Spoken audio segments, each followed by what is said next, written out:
Hello, citizens, and welcome back. This is our match preview for Sporting First Man City in the Champions League. Make sure to hit like, hit subscribe. Let's jump into it. So remember, first off, before we do, it is Movember, so check on your bros, grow the mustache, and everyone looks suave this month. But getting into the Champions League game, look, we are not in good form. We got beat by Bournemouth on the weekend. That was our first league defeat since last December. Before that, we were knocked out of the Carabao Cup by Tottenham 2-1 at the Tottenham Hotspur Stadium. And to be honest, those results had been coming. You look at previous games, Southampton, I think we rode our luck in that one a little bit. You could say we dominated it, but Southampton had chances and possibly should have scored at least one. Before that, Arsenal 2-2, grabbing it in the last seconds. Wolves 2-1, last second of the game again. John Stones both times. So look, the results have been coming, and our team at the moment is not great. It's not looking good. It's not looking good on the pitch, and it's not looking good off it with all our injuries and all our niggles. And the game last weekend against Bournemouth did not help. Haaland took a pretty good kick. I'm not sure he'll play in this game. You look at other players who will come back from injury like a Kanji and Walker. Will they start again, or will Pep leave them out of this one? We're down to the bare bones, and it's looking like the only players that are actually fit look like the two Croatian lads, Vardiol, Kovacic, and then Edison. That's it. That's pretty much the only three we've got fit and ready to go. Savinho and Doku on the bench over the weekend. De Bruyne was back on the bench, but he didn't get any minutes. So, of course, we've got injuries throughout the team, and there's only so much you can use that as an excuse, and it's not an excuse for getting beat. We should be more competitive against Bournemouth.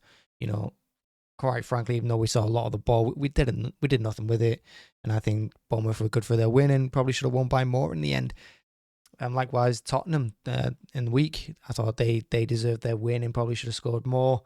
And then Southampton, as I already said, that they were looking at score. So look, we're going into Sporting, and it's their last game with Amorim as manager, I believe. After this one, he moves to United. Unless he's got this, I think he's got this weekend as well, hasn't he, with them? But look, this is a big opportunity for him to set his standards and show what he's capable of. And I'm sure Sporting are going to do it, because I said in the match reaction, and possibly the match preview for the Bournemouth game, which is, I can't see where our next win comes from. You just can't see us pulling anything out of the bag right now. The players don't look fit enough. I'm not going to doubt their determination or drive, because I think it's always there. And I do think we're putting in the effort. I just think, as clear as day looking at Tottenham Bournemouth game, that after half an hour, all the players were just knackered. They just couldn't run anymore. And we just haven't got anyone to bring off the bench and replace them. So the question remains, in this game, do we just throw it away because I expected defeat anyway, and surely Pep's not looking at this as a positive outcome coming up? So we just throw this game away, put whatever youngsters we can on the pitch, save whoever we have left for the game against Brighton at the weekend, which is another tough game and possibly another one where we're not going to get any points from. Yeah, I think we do that. I think we just throw it under the bus this one, let it go, let the youth go out, let them deal with it, and we'll just try and nurse people back to full fitness for Brighton and through the international break, which cannot come soon enough. Usually, I hate the international break. Usually, it disrupts the season. I hate everything about it. But this time, I'm like, yeah, just after 2 weeks off. For the love of God, no one go international break. Just have 2 weeks in Manchester, rest up, get fit, and come back for the Christmas month, because we got some tough games coming up now till the new year. So yeah, throw this one away for me. I don't really care. I think Sporting are a decent team. They'll cause us problems. They're going to attack really well. We know Amorim likes a 3-4-3. So we know what we're up against. That being said, you don't really know what City's going to turn up. Well, we do. We know they're going to be knackered. We know they're going to struggle to create any chances. And defensively, we're going to be pretty poor because we've got no energy back there, no pace, and everyone's injured. So we know what City team's going to turn up. What kind of game can you expect?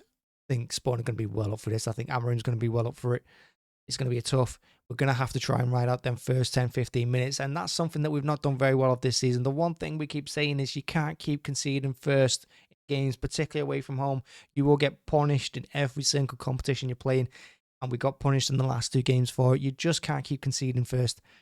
I mean, you can't keep conceding anyway. We've got to start keeping clean sheets at some point. If we're going to want to win the league again, we can't keep conceding this many goals. And as easy as they're scoring as well. So many times, Tottenham and Bournemouth, and even Southampton before that, they were they had 3-on-1 or 4-on-1. I think Bournemouth had a 4-on-1 on one occasion, and the Ake cut out. So we are a mess at the moment. We've not got it right.